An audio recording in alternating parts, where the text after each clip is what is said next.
Alright guys, let's get this over with and finally dive into the logical bit of programming. Now since you've got all these functions and basically a bunch of different classes and etc., you need to now modify the data inside these functions. In other words, you have to somehow use the information that you have and create a statement that will somehow perform a particular operation, in giving out a particular output. Generally speaking, most of the logic is done inside, in fact, pretty much every logic, all the logic is done inside functions. And the way you do it is by using different logical operators. Now, what the hell was I doing here? That is not how you define an array. Although, generally speaking, you have to also initialize it, so it doesn't really matter if I'm adhering to syntax or I'm just, since this is kind of pseudocode anyway. But for the purposes of this, we need to understand that our arrays have 5 indexes, all right? 0, 1, 2, 3, 4, 5. 0, 1, 2, 3, and 4. 5 altogether, 5 positions. All right? Now, that being said, let's go over the actual logical statements. Now, the first and really the most versatile of them all is an if statement. Now, the if statement itself is really something very intuitive in terms of understanding, all right? It's essentially a true or false statement. So it's got two states. You've got the true state and the false state. And of course, depending on which state you're on, you will be then splitting out your execution code, your execution chain to, to accommodate that particular, result. So in this case, let's say we have a race. Or let's say the spaceship, let's say the interceptor, for example, is a race, and if the player is first, equals true. If obviously if the first one is true, so the player wins. So this is a winner. And of course, if it's false, so well, actually, technically speaking, you have a position. So this would be like your first position. If player position is equal to first, so then it's true and player is winner. And if the position is not equal to 1, then the player loses. Okay. By the way, this is a logical sort of operator in terms of it's a not, so therefore it's kind of like inverting the result. The comparison result. Also, you have a bigger, smaller, bigger or less, more or less. So it's going to be like more or less, or obviously equal or not, Well, in this case, not equal to it. Or obviously, you have also these are comparative sort of operators. So they compare essentially if it's equal or more, equal or less, equal, more or less. All right. So one includes, one does not include the number in comparison. Of course, you have also other types of operators such as and. Where's my and? There we go. This is and, this is or, and of course this is not. So these are modifiers. In other words, comparisons. They're usually used within an if statement, but it can be used for anything else. Now, the cool bit about the if statement is that it can actually be split up into multiple results.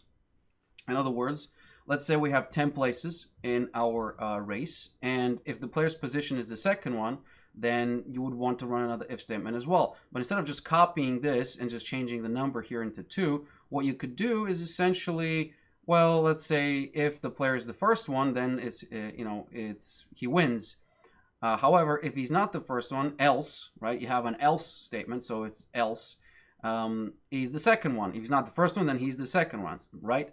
But because we have 10 positions, you're going to have to run an else if. In other words, if the player is the first guy, he wins. He's the first place. Wins the first place prize. Else, if he's not the first guy, but he's the second guy, then you run another comparison essentially here, and then you run another set of code. He gets the second place. Then you do the same for third place, fourth place, fifth place, and all the way until the 10th place. This would be a very inefficient way, of course, running if, although it's entirely legit way of writing something. That's why you also have a modifier, which would be a switch statement, which operates on a case-by-case basis. So you take that position variable, which you presumably would have set up, right? And you would have it at the bottom be like position, And obviously, this would be like case 1. So case 1, your position equals to 1, and then you do something, right? Case 2, your position is equal to 2, and you do something, and then you just keep doing this until you run out of cases.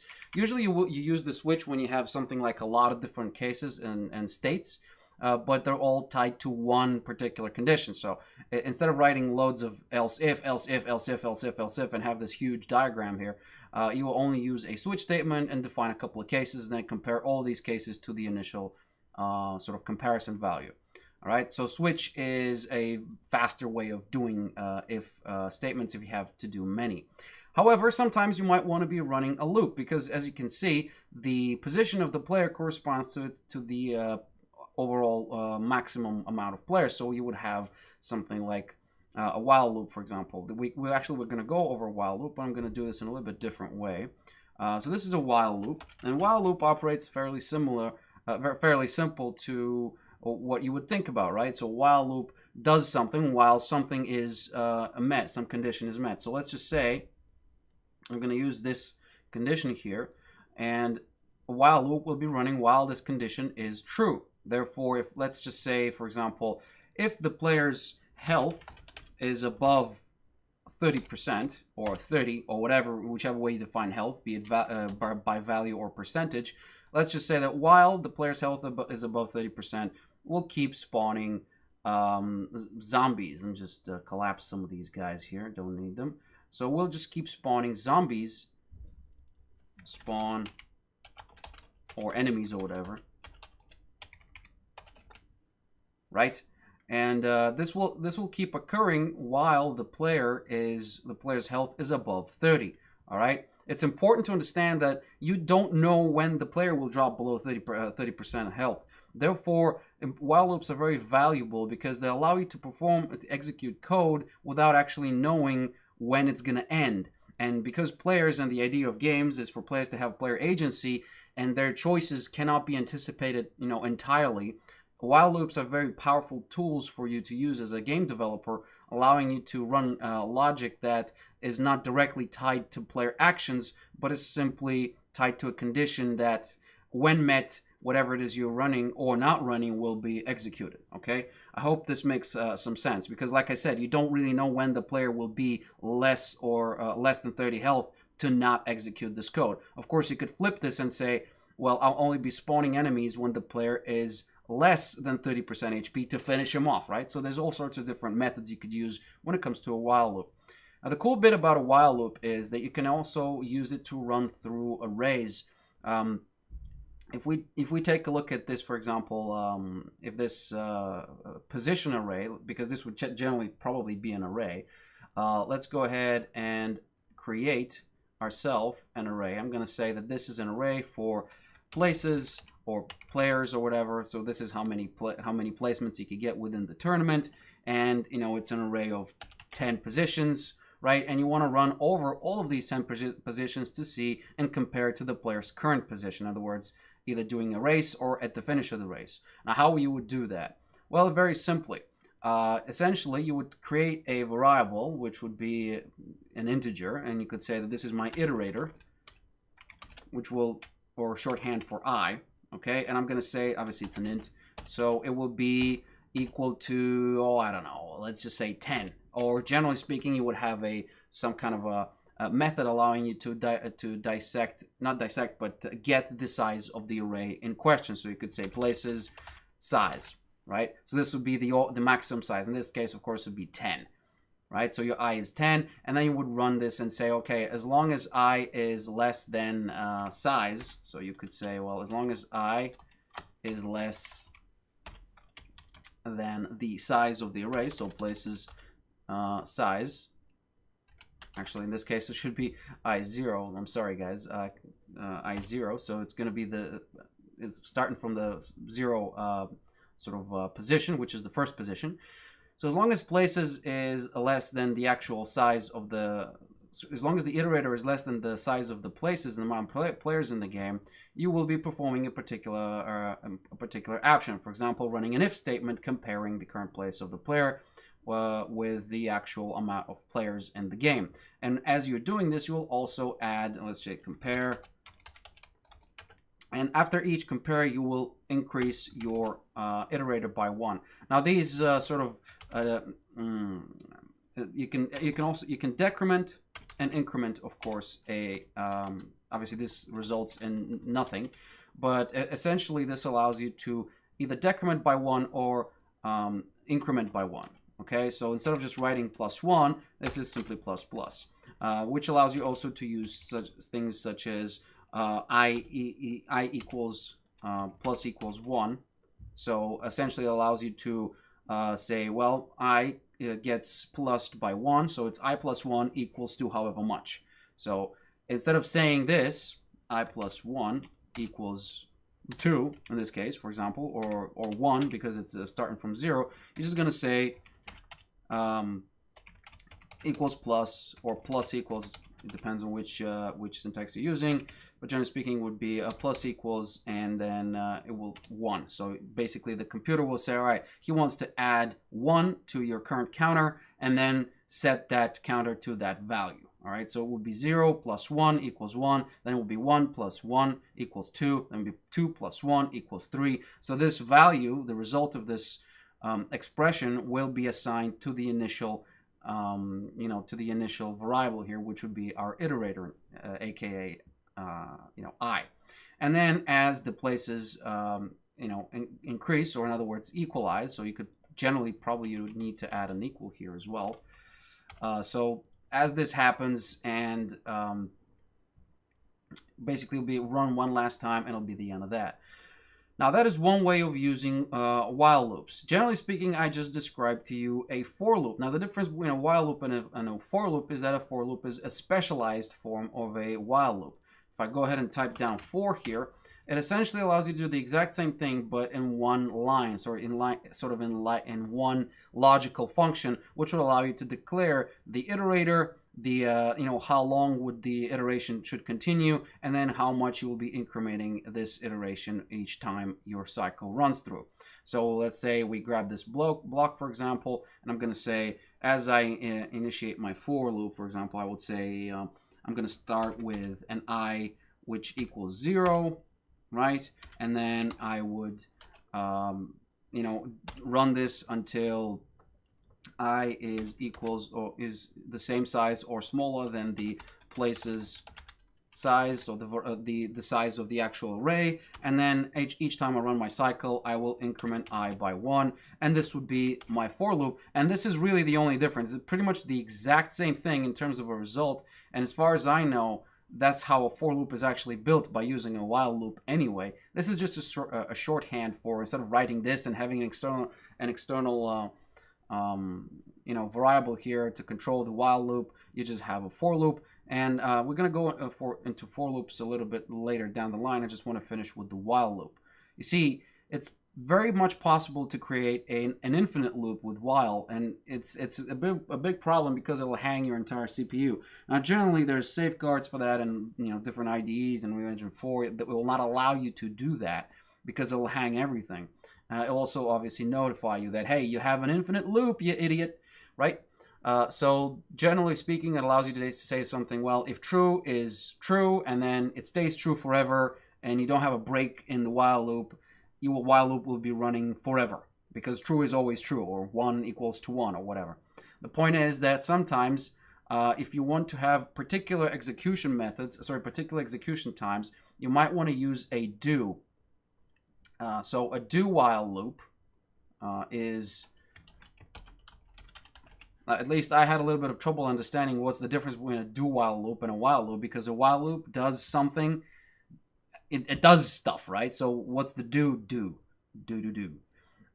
Essentially, it allows you to define something, a code to be executed before the loop runs.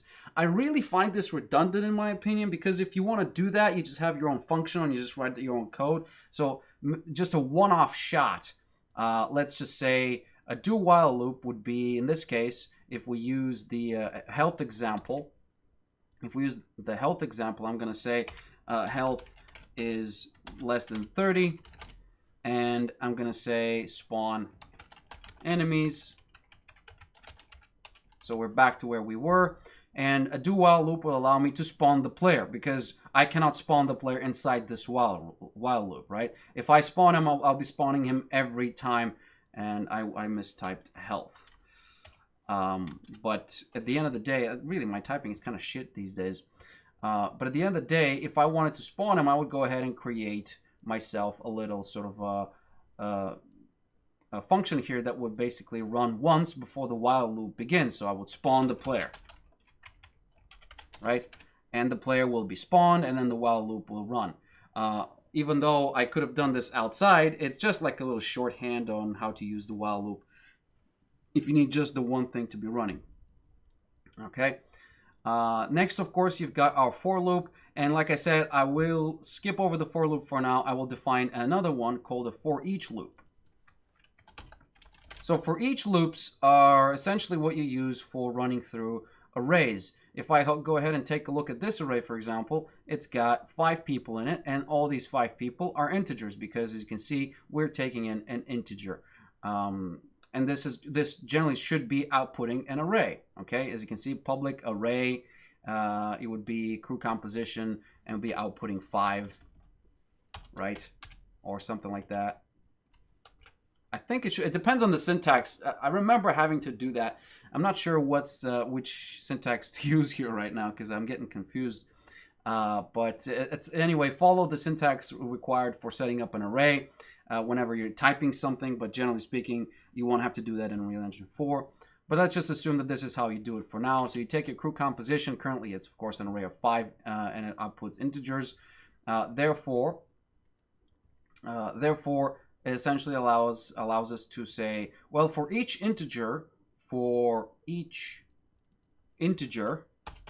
right? So I'm just going to say for each integer in people.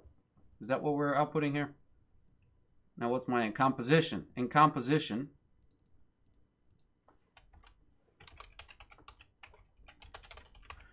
so for each integer in composition, I will go ahead and run a particular code. See, the problem with for each is that, yeah, it looks for types. So let's say I had not ints, but I had people and ints, and you could say, well, although it would technically be a list at that point. What I'm trying to say here is that at the end of the day, you do not have control when you will be ending your array. This will go through the entire array, okay? So you might have an array of 10,000 people. It will go through all of them. Now, if you had an array of different types, you had like a 2-dimensional array. You could say, in other words, you had both the actual people, in other words, medical, military pilots. If these were their own variables, and they would be somehow, in other words, types. Presumably, these would be some kind of types, right? You have medical staff, military pilots. You have set them up separately. And this will allow you to essentially go through all of them and maybe fish out just the type that you're looking for. For example, the command type or the auxiliary type, right? And you would do a particular code block, run particular logic on it, depending on the type that you're using right now. Now, this is for each. There really is nothing fancy here. A lot of people don't use it anymore anyway because a for loop is just as good as that, but it iterates over the indexes. Now, the cool bit about the for loop, right, is that the iterator itself also matches the size of the array. If you remember, we've got 5 positions, but they start from 0, right? That's very important because if you think about this, if we start from 0, well, we also start from our 0 iterations. Therefore, if I have a block of code over here, and the for loop is going to be running that block of code like so, like this, right? And I've got my for loop set up here to operate on this size. Obviously not places, but for example, composition. I could literally run through the entire loop over here, or staff in this case, for example. But let's say composition is what I'm running. If I created it, let's just say that I'm running a composition in terms of its size, and then for each and every one of them, I can do something that is corresponding to the index. This allows you to use a for loop only on one index and apply it to everything else. Also, you can skip over indexes by running particular logic here, depending on what you're going to do. You'll get used to it as time goes by, but generally speaking, a for loop is very versatile. Whenever you have an array, whenever you want to work with an array, you either need a for loop, a for each loop, or a while loop. 90% of the time, you'll be stuck with the for loop because it's by far the best way of manipulating data inside an array, be it a vector, a list, the dictionary, whatever floats your boat. For loops are the name of the game when it comes to that. All right. So let's go ahead and just see how we could use this in our scenario. So currently we have our crew composition, which is made of 5 positions. We got 5 different positions: medical, military, pilots, command, and auxiliary. We want to check if there is compliancy in the spaceship composition when it comes to that, and we're going to have to compare that to the original guidelines, right, of the fleet guidelines in terms of crew composition. Let's go ahead and just write this. Let's just assume this is an array. This is an array, okay? I'm not going to define it, initialize it, but I'm just going to say that this is an array. Whichever syntax you're using, assume that it's initialized. In other words, initializing an array or any variable means that you're giving it value, right? If you just create something, it doesn't intrinsically have any value, it just exists. Whereas you need to initialize it to give it value so that it can actually be useful for something instead of just sitting there like a sore thumb, right? So currently we have an array of all of these guys, and we have an array which outputs the current composition of the crew in the spaceship. Now we simply need to set up a Boolean, which will, in this case, it could output a very simple thing such as, well, does the spaceship comply with the guidelines? So all you had to do really is to create a for loop, and you would go ahead and say I equals to, of course, 0, and then you would go ahead and be running this until I equals to the size of the comparison array, which would be in this case staff 5, right? This is what you're taking in, so you'll be using that. Oops. So you'll be using that. So you could say staff, which would be, of course, size, right?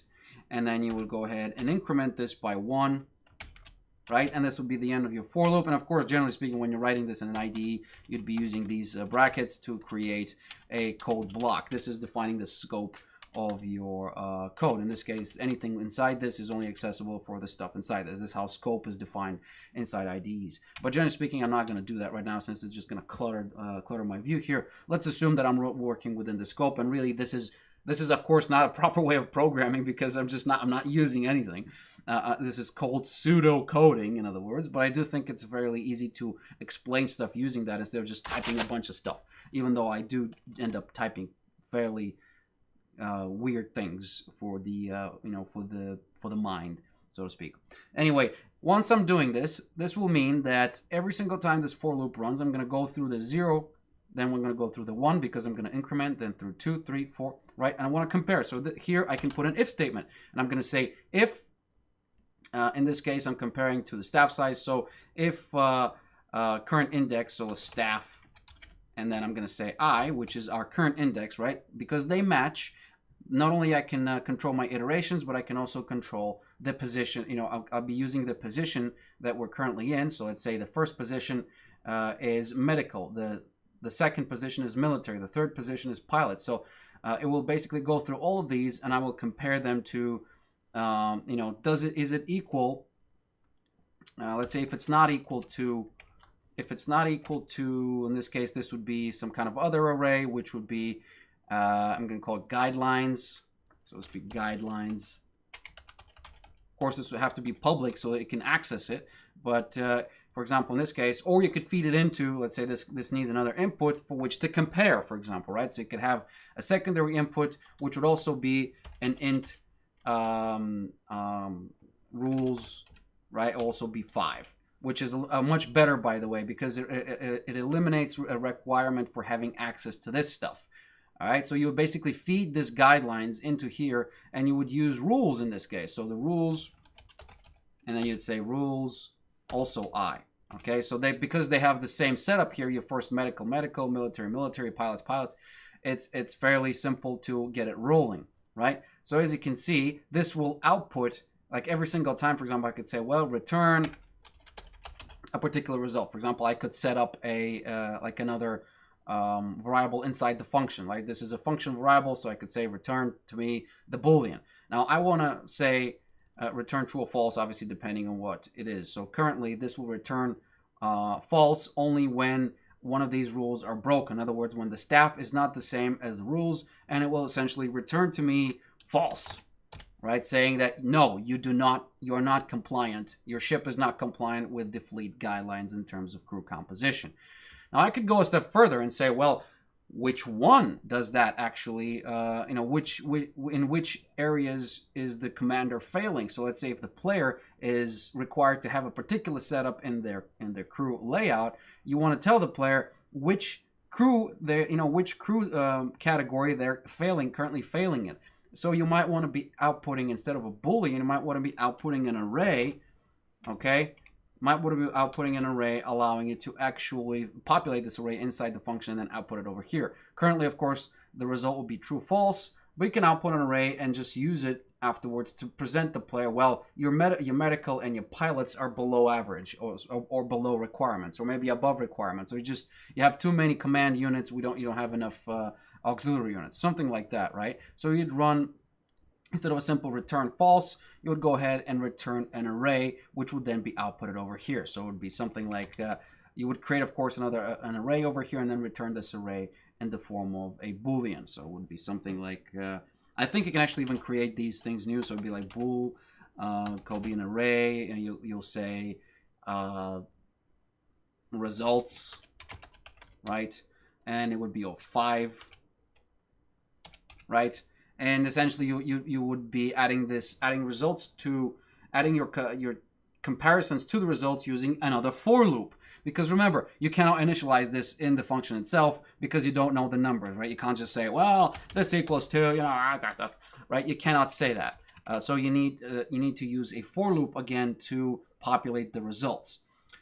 So that's pretty cool. Of course, you wouldn't be doing this inside the return. You'd be doing this before you return the damn thing. You'd have to set it up probably outside. So it would be something like, something like this. And then you would have your return at the bottom, and you will be returning your, your results. And then instead of a true false, you will actually have a list of stuff, right? Well, you failed in medical, you failed in command, your military pilots and auxiliary are fine. And then you could have a while loop. For example, a while loop, and you could say while. By the way, then you can also check another. You can have another function checking if there's anything inside for example, this function here will output which ones the player has failed in. Okay, but you also need a function to say, well, has the player failed at all? In other words, if there's one of these, basically it's a simple conditional, right? You say if one of these categories is red, in other words, is false in one of these in a array, then you could. By the way, you could also stick this into this function as well. Then you will say that the player does not adhere to the requirements of the fleet and therefore will be given a penalty. So you could say, well, while, and you could say this is, let's say this is compliancy. Right? And it's just a Boolean, right? Let's just say that's what it is. In other words, it's either true or false. So if the player is not compliant, and I'm going to say, well, while compliancy is equal to false, or you could say not equal to true, right?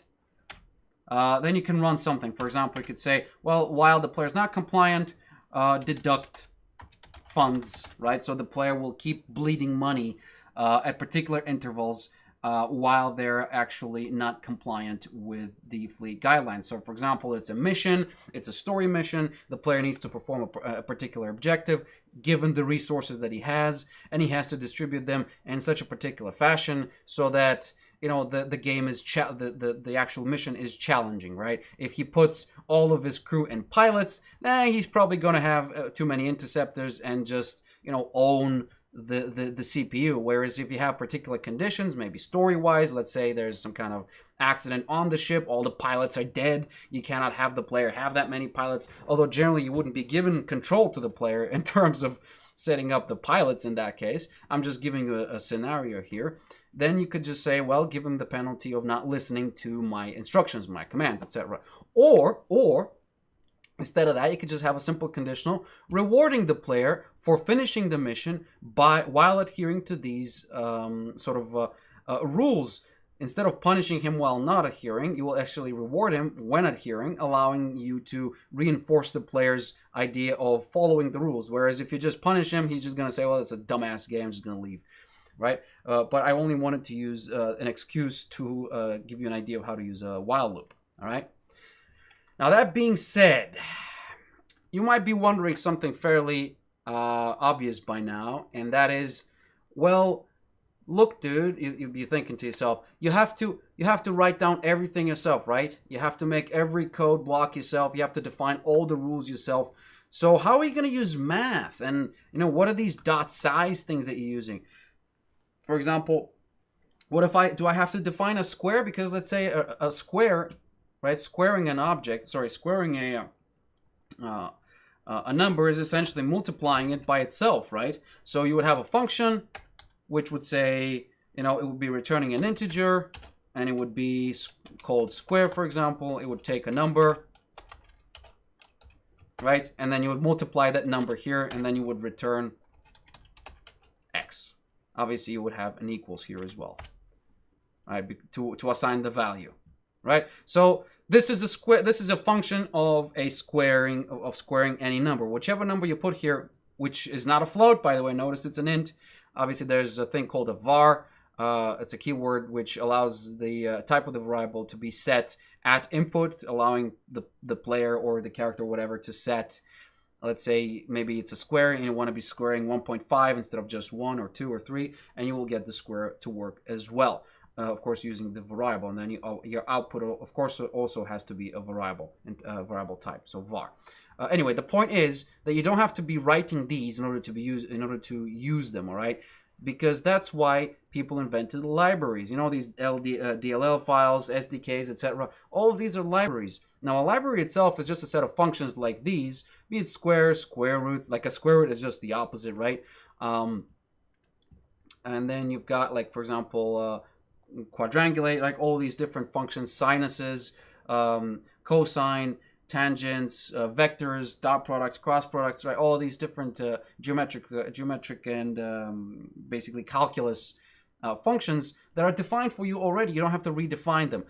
Just the same way you don't have to be writing down the physics of a particular object, or in other words, the physics of the world, and then obviously you have to define the physics of the object in Unreal Engine 4, but you don't have to define the global physics. Yes, you can modify, for example, the gravity, etc., but you don't have to explain to the engine how gravity works. Okay, and that's the cool bit. So these libraries really represent how well you know the language itself. The knowledge of the language is directly correlated to how well and how familiar you are with the library in question. Now, libraries tend to follow an API, tend to need an API, which means an application programming interface, allowing you to hook into them, right? So this would be an API for in this case, arrays, right? And you can have loads of different libraries that you can include in your program. Generally, whenever you're writing either a C# or C++ or most other types of code, except functional code, such as, I think, Python. No, yeah, I'm not sure. Is Python object-oriented? I think it is. It doesn't matter. The point is that you include a particular set of libraries to your code's hierarchy, right? At the beginning, you say, well, I'm going to include the I/O stream because I want to be, inputting and outputting stuff. I want to be able to work with files. So I'm going to input this. I'm going to include this and this and this and this. Obviously, any SDKs that you have, you'll also be using that if you have an SDK. But at the end of the day, you have a lot of already pre-written functions, highly customizable, and of course, very well optimized. So a lot of these functions, for example, the .NET framework on Windows is an entire library, okay? In fact, C# does not work without the framework because it's entirely reliant on the framework itself. C# is just like a translator. It's a wrapper around C++, for example, or any other type of base, low-level code, programming language, right? So it's kind of like a translated. Essentially, one of them translates it to the other. The point is that these libraries are, very vast, and in terms of Unreal Engine 4, they're fairly poorly documented. You got to find a lot of times when you have this blueprint that says, oh, I do this, this, this, and that, and you have like one sentence of explanation. You go on the internet, you look it up, or you just click the help button, and instead of getting a result like something explaining, giving you an example or something of this sort, you just see the exact same thing you saw in the engine, right? So there's a lot of these blueprints that are not well documented, at least for now. Hopefully by the time you're watching this, it's not the case. But since the engine grows so fast, there really is it's very difficult to kind of keep up with the documentation when it comes to that, because everybody's adding all sorts of different changes. All right. Now, that being said, this is pretty much all of programming in terms of the idea. Right? This is just the tip of the iceberg when it comes to the possibilities, because, yeah, it's pretty much infinite. It only depends on your imagination and how complex you're willing to work. But it's imperative that you comment your work. Imperative. Always comment your work, because whenever you don't, you will end up with things such as, for example, oh, let's go ahead and see what the hell was I doing here. We've got, who are these people? What am I trying to do here? Oh, we got mass string. What's... Okay, so I've got my crew. So you're going to have to end up essentially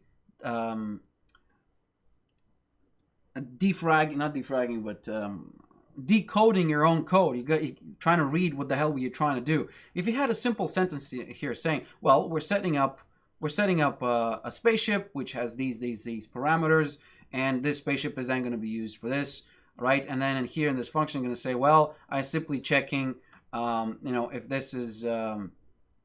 I'm simply giving the crew composition of, this function is responsible for compositing the crew. Obviously, these numbers probably would not be hard-coded, but would be tied up to something like sliders in a game in this case, right? So you'd have a slider, and then you basically you have like 100% of your crew, and then would use these percentages, sort of like kind of like normalized values, to split it up between these 5 categories as the player, right? So these numbers will be hooked into from the UI itself, the GUI, which you will presumably will have created.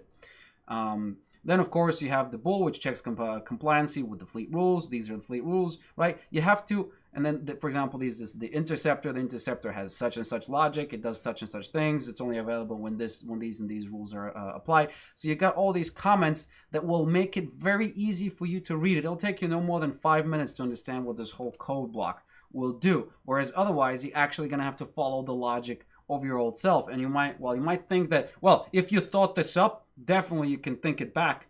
Yeah, the problem is that it'll take you half an hour, maybe an hour, and probably you still won't know what the fuck were you doing, because imagine it's half a year. Are you really going to remember this in half a year's time? No.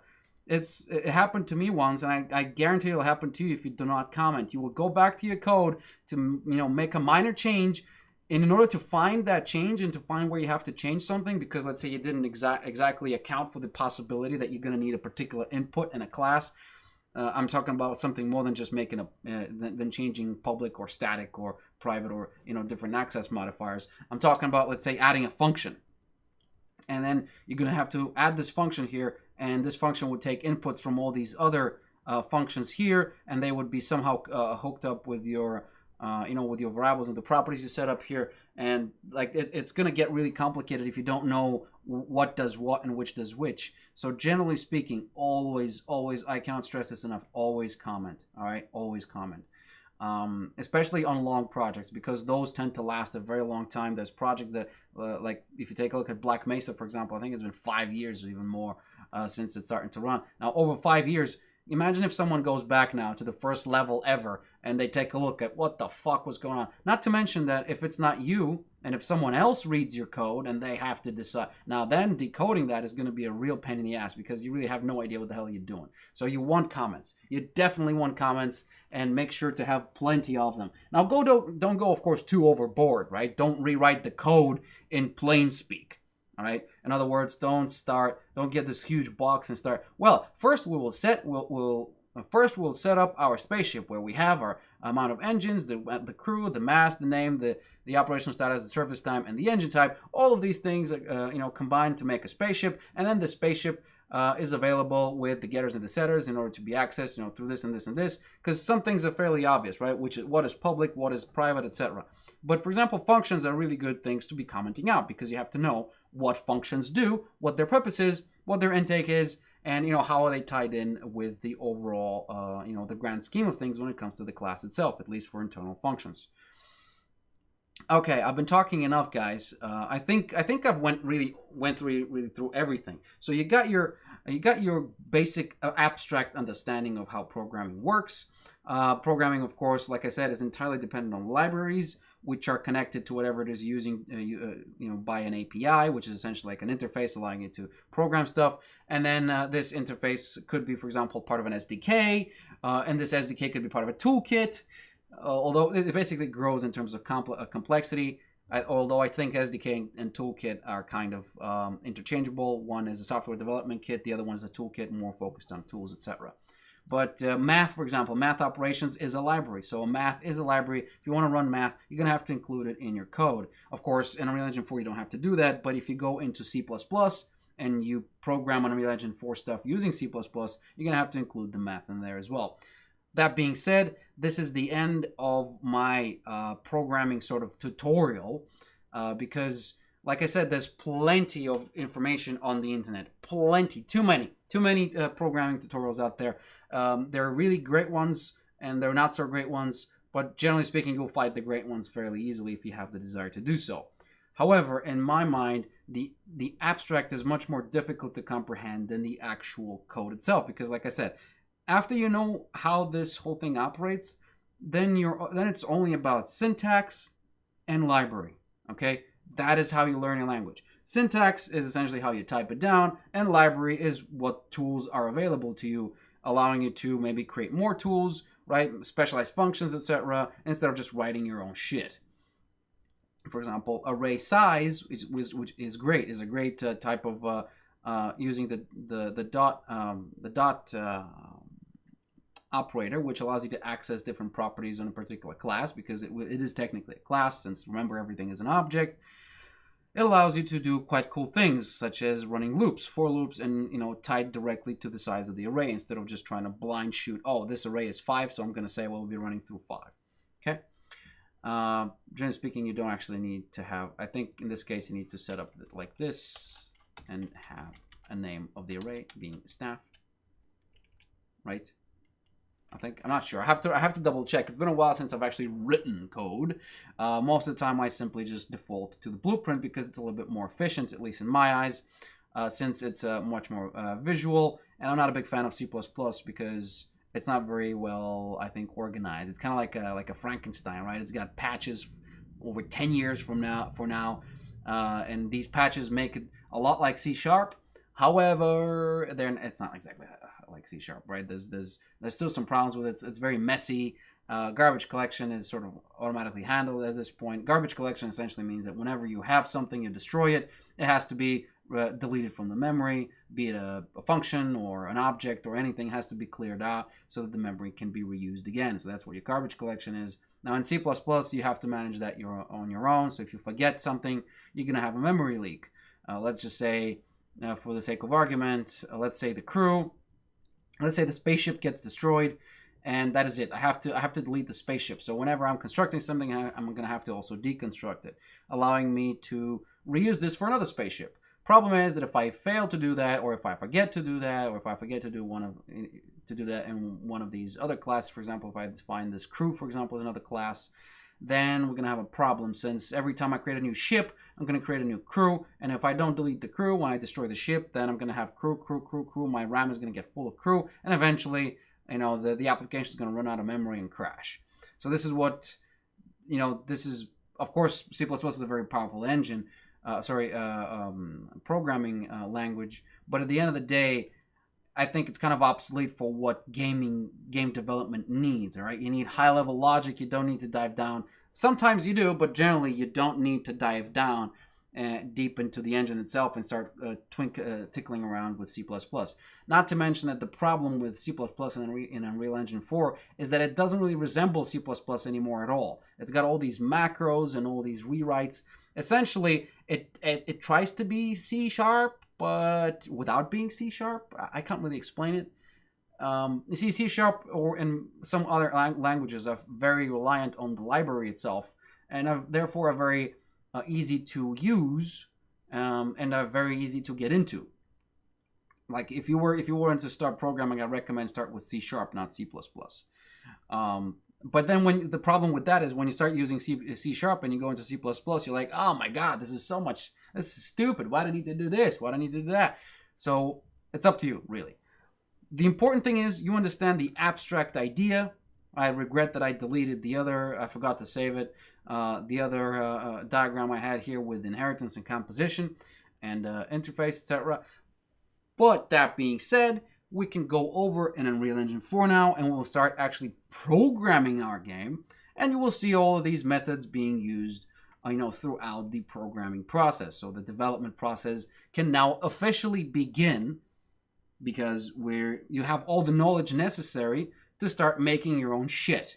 All right, you've got your Maya, you got an understanding of programming, your designer, your painter, version control, all of that stuff is available to you, and I have it all set up. Therefore, you're good to go on starting to creating your own game. So that has been it, guys. And then in the next set of videos, we'll actually develop our game, and basically send it to Steam. Hopefully, it will not be a complete disaster. All right, I'll see you guys next time. Bye-bye.